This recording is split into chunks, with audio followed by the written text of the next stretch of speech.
Selamat pagi Bapak, Ibu, dan Saudara yang dikasihi oleh Tuhan Yesus Kristus. Selamat pagi pemirsa Morning Call GPIB. Kita bertemu lagi di dalam kegiatan Morning Call 25 Maret 2021. Kita bersyukur Tuhan menganugerahkan hari baru bagi kita dan kita kembali rindu untuk kembali disapa oleh kebenaran firman Tuhan. Mari kita siapkan hati, kita berdoa memohon tuntunannya.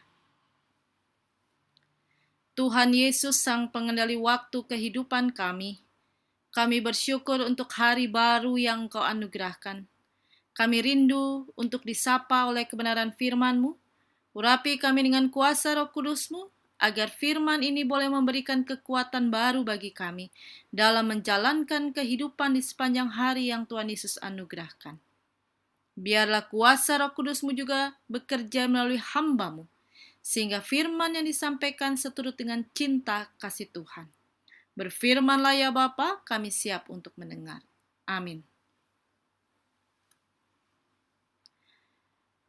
Bapak, Ibu, dan Saudara yang dikasihi oleh Tuhan Yesus Kristus, mari kita membuka firman Tuhan, membuka Alkitab kita sebagaimana tertulis di dalam kitab Injil Matius pasal 23, ayatnya yang ke-16 sampai dengan ayatnya yang ke-22.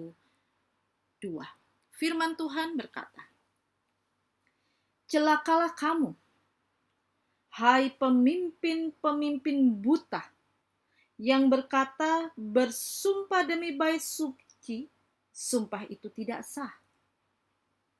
Tetapi bersumpah demi emas bait suci, sumpah itu mengikat. Hai kamu orang-orang bodoh dan orang-orang buta, apakah yang lebih penting, emas atau bait suci yang menguduskan emas itu? Bersumpah demi mezbah, sumpah itu tidak sah. Tetapi bersumpah demi persembahan yang ada di atasnya, sumpah itu mengikat. Hai kamu orang-orang buta, apakah yang lebih penting, persembahan atau mezbah yang menguduskan persembahan itu? Karena itu barang siapa bersumpah demi mezbah, ia bersumpah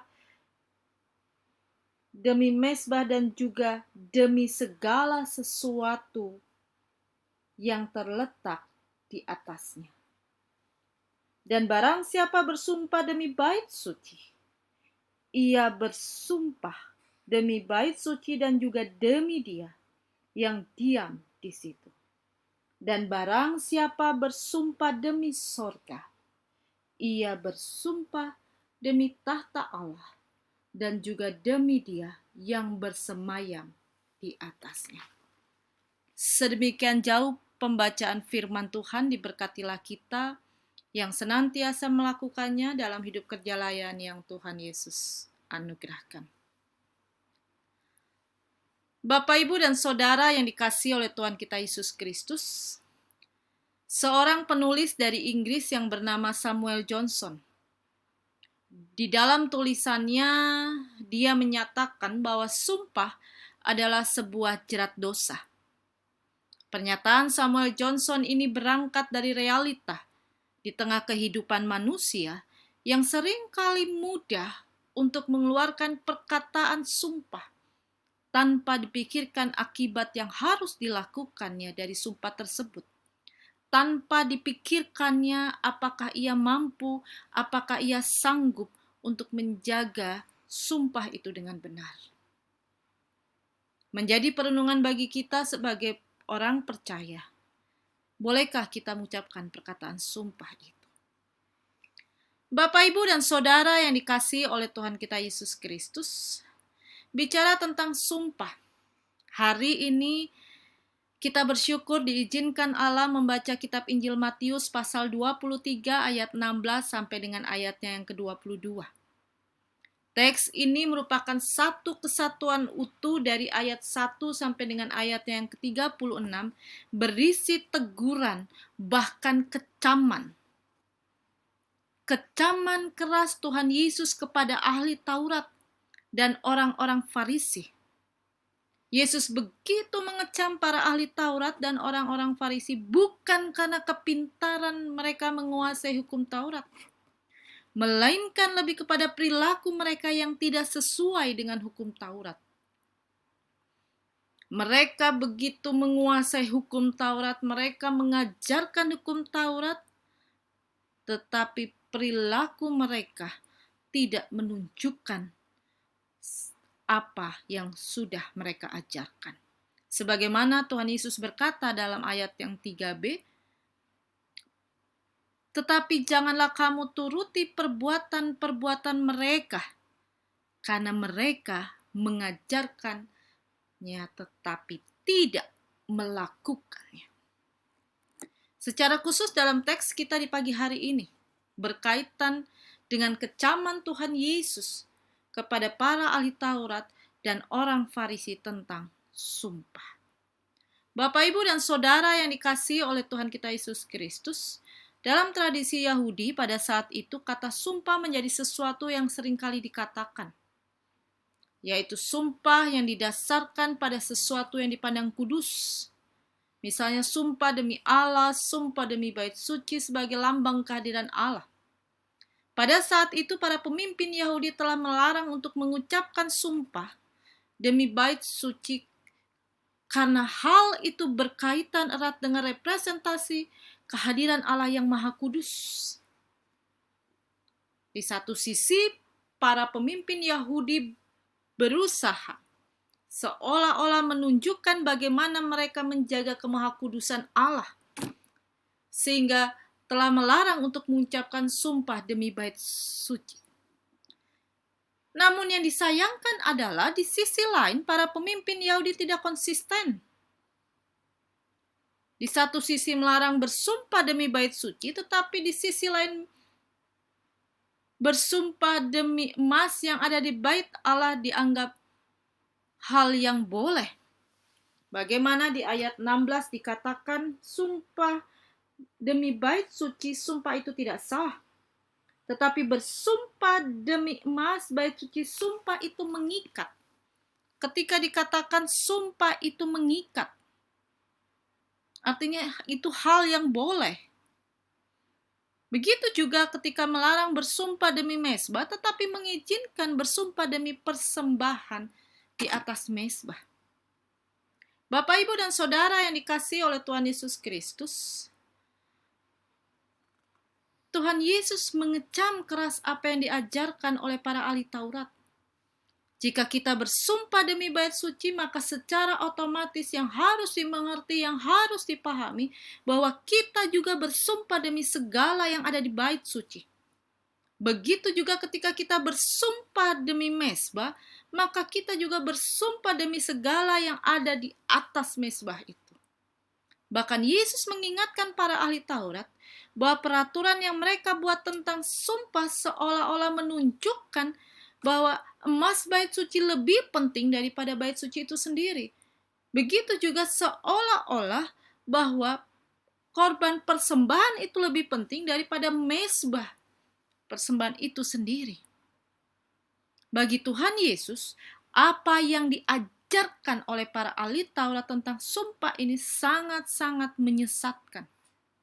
Karena apa yang mereka ajarkan justru merubah arah fokus umat yang harusnya menjadikan Allah, menjadikan bait Allah, mezbah Allah sebagai representasi kehadiran Allah sebagai hal yang terpenting, tetapi justru para ahli Taurat, pemimpin Yahudi ini mengarahkan kepada benda sebagai yang terpenting. Emas, persembahan. Emas lebih penting dari bait suci, korban persembahan lebih penting daripada mezbah.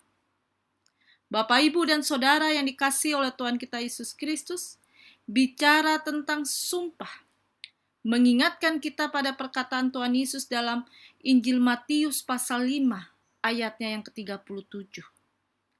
Bagaimana Yesus berkata, jika ya, hendaklah kamu katakan ya, jika tidak, hendaklah kamu katakan tidak. Perkataan Tuhan Yesus ini secara tidak langsung mau mengatakan bahwa perkataan sumpah sebenarnya tidak perlu diucapkan jika kita sebagai pengikut Yesus benar-benar sudah terlatih untuk selalu berkata jujur.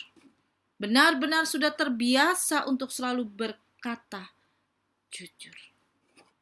Karena itu Bapak, Ibu, dan Saudara yang dikasihi oleh Tuhan Yesus Kristus, melalui Injil Matius pasalnya yang ke-23 ayatnya yang ke-16 sampai dengan 22 di pagi hari ini, kita kembali diingatkan akan beberapa hal. Hal yang pertama, kita diingatkan bahwa setiap kita sebagai orang percaya dipanggil untuk senantiasa menjadikan Allah sebagai yang utama di dalam hidup. Itu yang pertama. Jadikan Allah sebagai yang utama di dalam hidup. Yang kedua, dari teks ini kita diingatkan bahwa setiap orang percaya dipanggil untuk senantiasa berani memiliki kekonsistenan hidup antara apa yang dikatakan dengan apa yang dilakukan. Bukan hanya berani untuk berkata tentang kebenaran firman Tuhan, tapi tunjukkanlah dalam tindakan nyata apa yang sudah kita mengerti tentang firman Tuhan. Kenapa ini harus kita lakukan? Agar kita mampu menjaga sumpah kita dengan benar. Dan yang ketiga, dari teks ini kita diingatkan, kekonsistenan kita dalam menjaga perkataan dan perilaku, bahkan menjaga sumpah kita dengan benar, merupakan wujud nyata kita menghormati Allah. Sudahkah kita menghormati Allah? Menjadi perenungan kita, sudahkah kita menjadi pribadi yang konsisten antara perkataan dan perilaku? Sudahkah kita menjadi pribadi yang mampu menjaga sumpah kita dengan benar? Bapak, Ibu, dan Saudara yang dikasihi oleh Tuhan kita Yesus Kristus, hari ini kita diingatkan, jangan berani berkata sebagai pengikut Yesus jika kehidupan kita belum menunjukkan kekonsistenan antara kata dan perbuatan. Jangan berani berkata sebagai pengikut Yesus jika kita tidak mampu menjaga sumpah kita dengan benar. Mahatma Gandhi, seorang pemimpin India yang dikenal dengan penuh kedamaian, berkata, kapasitas Anda untuk menjaga sumpah Anda akan bergantung pada kemurnian hidup Anda. Apa yang dikatakan oleh Gandhi secara tidak langsung mau mengatakan bahwa menjaga sumpah dengan benar harus dimulai dari usaha kita membangun kekonsistenan dalam mendengar firman Tuhan, berkata tentang firman Tuhan, dan melakukan firman Tuhan di tengah kehidupan secara nyata. Ya, semuanya harus dimulai dari perjuangan kita untuk selalu membangun hubungan baik dengan Allah melalui kesediaan, menyediakan waktu bagi kehadiran Allah di setiap langkah hidup kita. Selamat berjuang untuk memiliki kekonsistenan hidup, sehingga lewat kehadiran kita, kasih Kristus, damai Kristus dapat dirasakan oleh semua orang dimanapun kita berada. Tuhan Yesus memberkati. Amin. Mari kita berdoa. Allah Bapa yang bertahta dalam kerajaan surga, kami boleh bersyukur untuk cinta kasih Tuhan yang boleh memperkenankan kami disapa oleh kebenaran firman-Mu. Kami sadar di dalam realita kenyataan perjalanan hidup kami, seringkali kami sangat-sangat mudah untuk mengucapkan perkataan sumpah. Tetapi kami belum sungguh-sungguh mampu untuk menjaga sumpah kami secara benar. Hal itu terjadi ketika kami sadari, hari ini dalam sujud syukur kami, ampuni kami Bapa, ketika kami belum sungguh memiliki kehidupan yang penuh dengan kekonsistenan antara firman Tuhan yang kami dengar, firman Tuhan yang kami katakan, dan firman Tuhan itu belum sungguh kami lakukan dalam hidup kami. Urapi kami dengan kuasa Roh Kudus-Mu Bapa, mampukan kami menjadi pribadi yang sungguh memiliki kemampuan untuk konsisten melakukan firman Tuhan yang kami katakan. di tengah-tengah kehidupan kami, dan kami mulai dari usaha perjuangan kami untuk selalu membangun hubungan baik dengan Engkau, dengan menyediakan waktu dalam kami berdialog dengan Engkau, menyediakan waktu mengundang Engkau di tengah-tengah perjalanan kehidupan kami. Allah Bapa yang bertata dalam kerajaan surga, dalam rasa syukur kami di pagi hari ini, kami berdoa secara khusus bagi seluruh umat-Mu. Kami berdoa bagi semua pemirsa Morning Call GPIB. Berkati mereka dalam pribadi lepas pribadi, dalam gumul juang yang mereka hadapi.